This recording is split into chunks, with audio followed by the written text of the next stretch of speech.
Hello students, तो let us talk about the sexual reproduction और that to in plants में बात करेंगे पहले। उससे भी पहले मैं सेक्सुअल रिप्रोडक्शन की बात करता हूँ आपसे कि सेक्सुअल रिप्रोडक्शन क्या होता है। सबसे पहली चीज, सेक्सुअल रिप्रोडक्शन क्या होता है। सेक्सुअल रिप्रोडक्शन आप लोग को पता है वैसे तो क्या होता है सर। अगर हम लोगों ने मेल गैमीट मतलब मेल जो गैमीट होता है, मेल गैमीट होगा, उसको हम लोग जब फीमेल गैमीट के साथ फ्यूज करा देते हैं तो that will result in the new plant. वो न्यू प्लांट या फिर जिसको हम लोग जाइगोट बोलते हैं उसमें रिजल्ट करता है, that is sexual reproduction. New plant, new organism है ना, तो सेक्सुअल रिप्रोडक्शन होता है। अभी इस बार हम लोग बच्चों पढ़ेंगे सेक्सुअल रिप्रोडक्शन इन प्लांट्स, और सेक्सुअल रिप्रोडक्शन इन प्लांट्स में will discuss about the structure of flower. तो बच्चों मैं फ्लावर का ही स्ट्रक्चर क्यों डिस्कस करूंगा? Why will I discuss the structure of the flower? Actually plants में दो तरीके के पार्ट्स होते हैं, एक वेजिटेटिव पार्ट होता है और एक रिप्रोडक्टिव पार्ट होता है प्लांट्स में। अगर मैं वेजिटेटिव और रिप्रोडक्टिव पार्ट्स की बात करूंगा ना प्लांट्स में, सबसे पहले अगर मैं बात करूं वेजिटेटिव पार्ट की, अगर मैं वेजिटेटिव पार्ट की बात करूंगा तो वेजिटेटिव पार्ट में प्लांट्स में आता है लीफ, स्टेम एंड रूट्स। ठीक है जी, आप देख पा रहे हो वेजिटेटिव पार्ट में लीफ है, स्टेम है और रूट्स हैं। और इसके इन तीनों के साथ हम लोगों ने वेजिटेटिव प्रोपेगेशन तो कर लिया था। वेजिटेटिव प्रोपेगेशन से हम लोगों ने नए प्लांट्स को जनरेट कर लिया था। तो that was the mode of asexual reproduction, वो एसेक्सुअल रिप्रोडक्शन का मोड था। अगर मैं फ्लावर की बात करूंगा, flower is the sexual part, मतलब ये हमारे पास रिप्रोडक्टिव पार्ट है, and that will perform the sexual reproduction in plants. ये सेक्सुअल रिप्रोडक्शन परफॉर्म करेगा प्लांट्स में, तो ये रिप्रोडक्टिव पार्ट है। ठीक है जी, तो बात करते हैं फ्लावर के स्ट्रक्चर की। अभी अगर मैं फ्लावर के स्ट्रक्चर की बात कर लूँ तो फ्लावर में सबसे पहले हम लोग हिबिस्कस का फ्लावर डिस्कस करते हैं। हिबिस्कस का फ्लावर इसलिए लिया जाता है क्योंकि उसके जो पार्ट्स होते हैं वो बहुत अच्छे से विजिबल होते हैं। हिबिस्कस बोल सकते हो, चाइना रोज बोल सकते हो, ठीक है ना। तो इस तरीके से इसके कई नाम हैं इस प्लांट के, इस फ्लावर के। तो इसमें पहले नॉन रिप्रोडक्टिव पार्ट्स को डिस्कस कर लेते हैं, जो रिप्रोडक्शन में जिनका रोल नहीं होता। ठीक है, और सबसे पहला तो हमारे पास आ जाता है बच्चों सेपल, और उसके बाद हमारे पास आता है बेटा पेटल। पेटल के बाद हमारे पास एक ये वाला जो पार्ट होता है, दिस इज रिसेप्टेकल। ये रिसेप्टेकल पार्ट होता है, ये नॉन रिप्रोडक्टिव पार्ट है। इनका काम क्या है? अभी सेपल और जो पेटल है, जो सेपल और जो ये पेटल है, ये कैलिक्स को बिलोंग करते हैं। ये पार्ट हम लोग इसको बोलते हैं कैलिक्स, सॉरी सेपल और पेटल नहीं, आई मीन मतलब कि सेपल और जो ये रिसेप्टेकल होता है ना, ये सेपल और रिसेप्टेकल होता है, ये कैलिक्स को बिलोंग करता है। इस पार्ट को हम लोग कैलिक्स बोलते हैं, दोनों को मिला के। तो जो ये कैलिक्स होता है, इस कैलिक्स का सबसे पहली चीज फंक्शन क्या होता है वो डिस्कस कर लेते हैं। सेपल जब ये खुली नहीं होती तो ये इस तरीके से पहले तो वाउंड होती है बड के ऊपर, ये बड के ऊपर वाउंड होती है। अब ये बड के ऊपर जो वाउंड होती है वही हमारे पास खुल जाती है, सेपल्स बन जाती है। सेपल और रिसेप्टेकल का फंक्शन क्या है? जो ये हमारे पास इस तरीके से जो ये पेटल्स हैं, इन पेटल्स को संभाल के रखना, मतलब इन पेटल्स को इकट्ठा रखना। अगर ये इन पेटल्स को इकट्ठा नहीं रख पाएंगे, मतलब ये नहीं होगा तो ये पेटल्स इकट्ठी नहीं रह पाएंगी।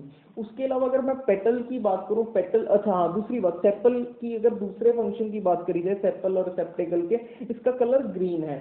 ग्रीन कलर के कारण, इस कारण ये फोटोसिंथेसिस परफॉर्म करेंगे, ये फोटोसिंथेसिस भी परफॉर्म करेंगे क्योंकि इनका कलर क्या है? ग्रीन है।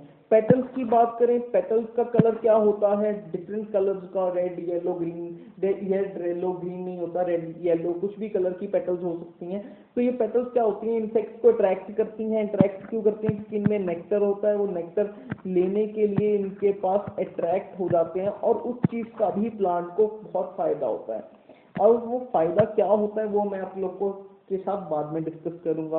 अब बात करते हैं रिप्रोडक्टिव पार्ट्स की। अगर मैं रिप्रोडक्टिव पार्ट्स की बात करूंगा, प्लांट में दो रिप्रोडक्टिव पार्ट्स, अगर रिप्रोडक्टिव है तो दो ही होंगे, एक मेल होएगा और एक फीमेल होएगा।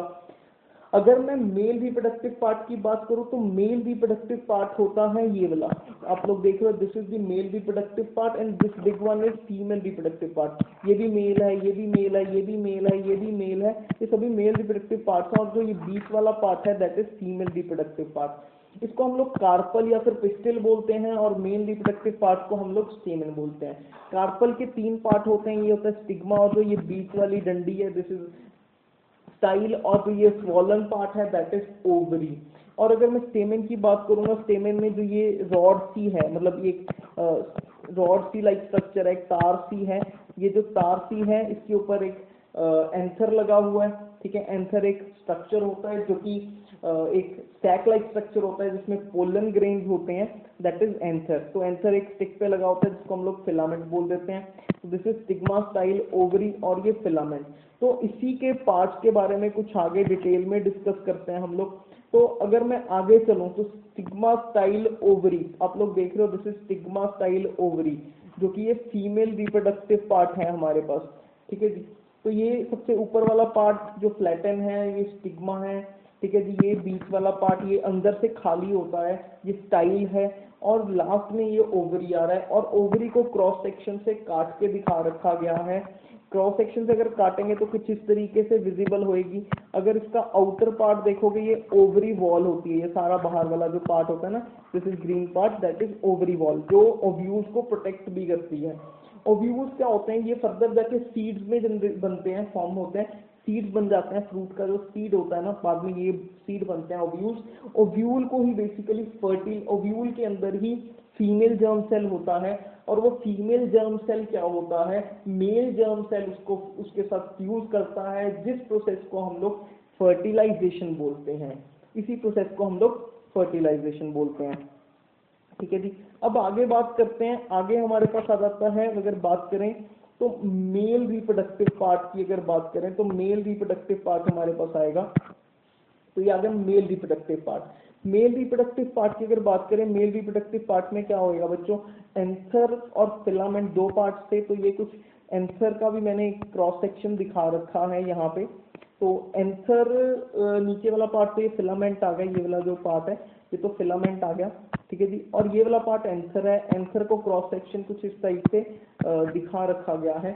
इसमें इस टाइप से हमारे पास पोलन ग्रेन्स होते हैं, जो कि पोलन ग्रेन्स के अंदर क्या होता है, फर्दर मेल जर्म सेल होते हैं। अभी क्या होएगा, अभी जो ये एंथर है, एंथर में से पोलन ग्रेन्स को हम लोग को पहुंचाना कहाँ पे है, पहुंचाना है ओवरी के उसके स्टाइल स्टिग्मा के ऊपर, मतलब फीमेल जर्म सेल के ऊपर। मतलब किसी तरीके से हम लोग को जो ये एंथर है, एंथर को यहाँ पे पहुंचाना होता है फीमेल जर्म सेल्स को, मतलब कि मेल के पोलन ग्रेन्स को स्टिग्मा पे पहुंचाना होता है फीमेल रिप्रोडक्टिव पार्ट्स के पास। और ये फीमेल रिप्रोडक्टिव पार्ट्स के पास बाद में ये अंदर ओव्यूल्स के पास चले जाते हैं फ्यूजन के लिए। तो मतलब फीमेल कहीं पे मूव नहीं करेगा, फीमेल रिप्रोडक्टिव पार्ट या फिर फीमेल जर्म सेल। मेल में जो पोलन ग्रेन्स हैं, pollen grains they will go to the stigma. अब ये स्टिग्मा पे किस तरीके से पहुंचते हैं, बात ये है, स्टिग्मा पे ये बच्चों पहुंचेंगे थ्रू पॉलिनेशन। ये पॉलिनेशन के थ्रू स्टिग्मा पे पहुंचेंगे का भी। तो पॉलिनेशन क्या चीज है वो समझते हैं हम लोग, ठीक है जी। तो पॉलिनेशन क्या है हमारे पास,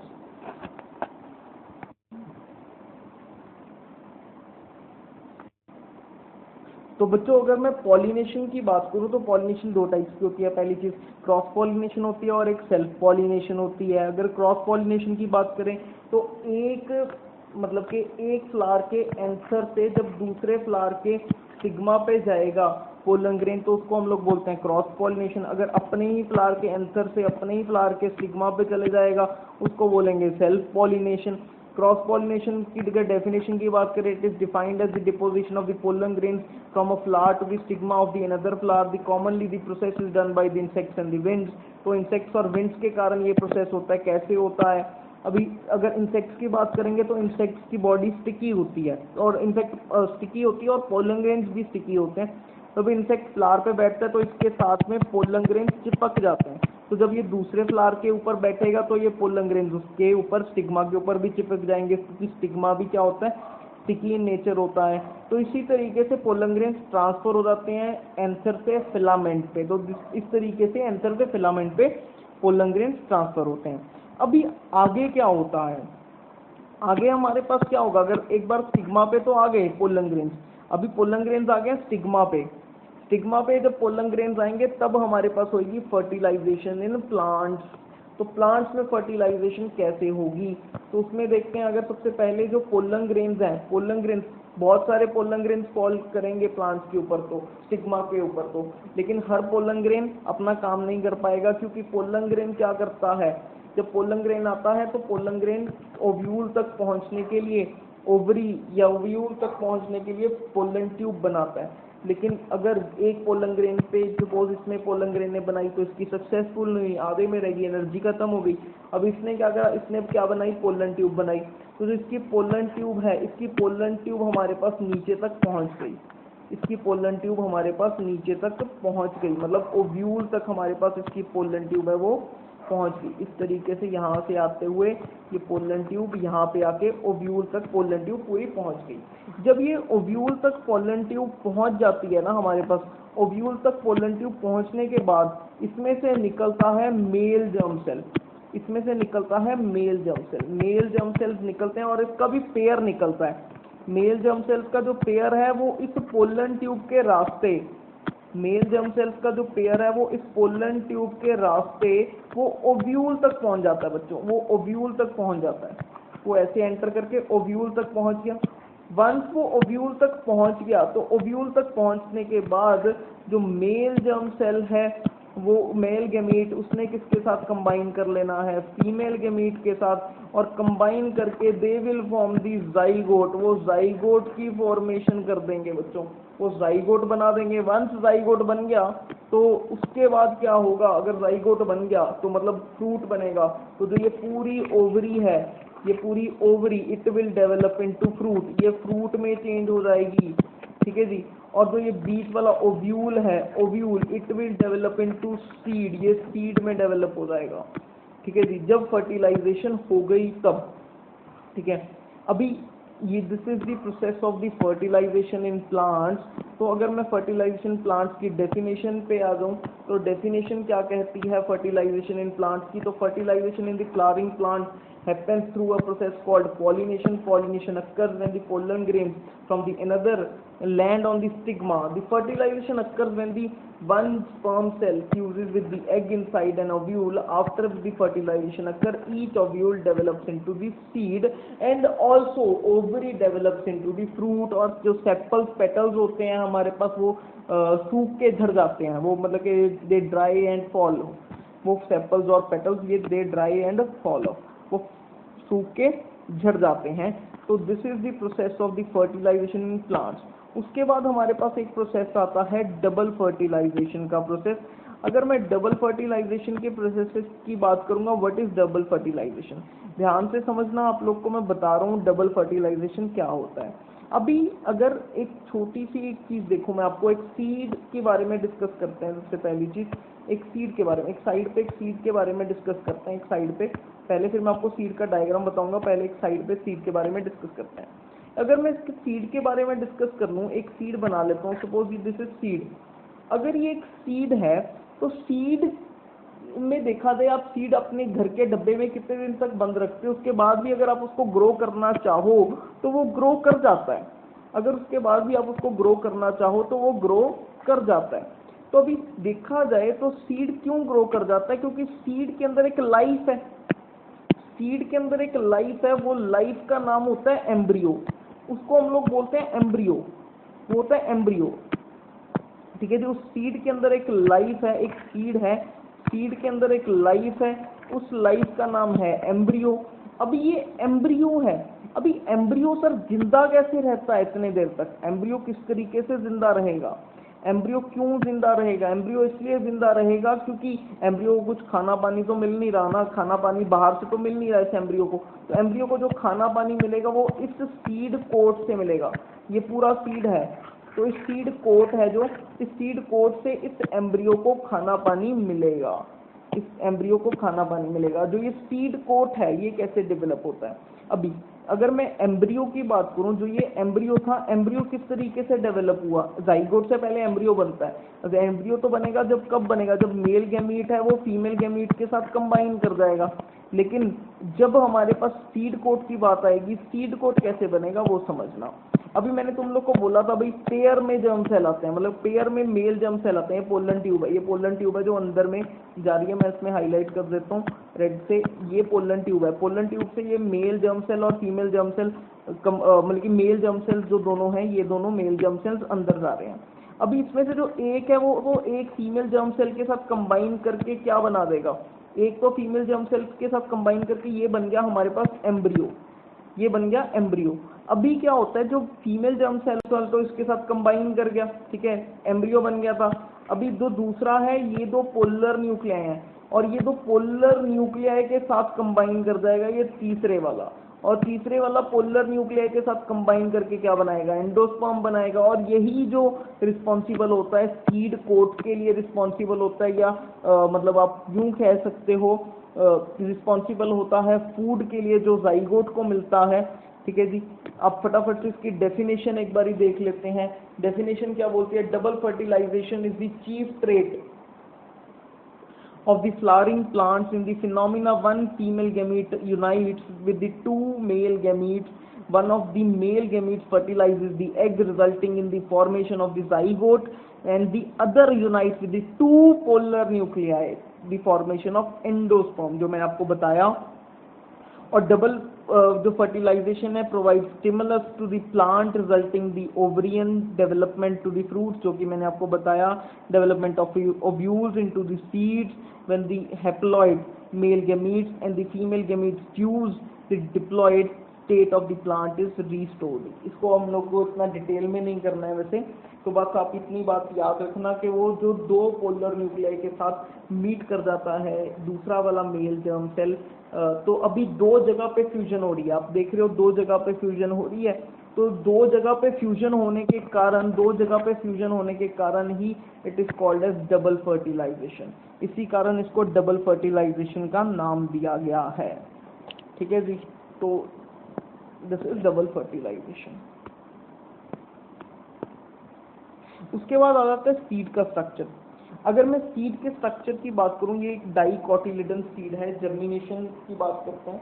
अगर ये डाइकोटिलेडन सीड है ना, अगर जब इसको मैं सो कर दूंगा, मतलब कि जमीन में लगा दूंगा, तो ये खुल जाते हैं, मतलब ये एक कोटिलेडन आ जाता है, ये दूसरा कोटिलेडन आ जाता है। अगर मैं पहले कोटिलेडन, ये भी एक स्टोरेज ही है, ठीक है जी, फूड ही होता है, कोटिलेडन की फॉर्म में फूड स्टोर होता है, ठीक है ना, ये भी एक कोटिलेडन, ये दूसरा कोटिलेडन।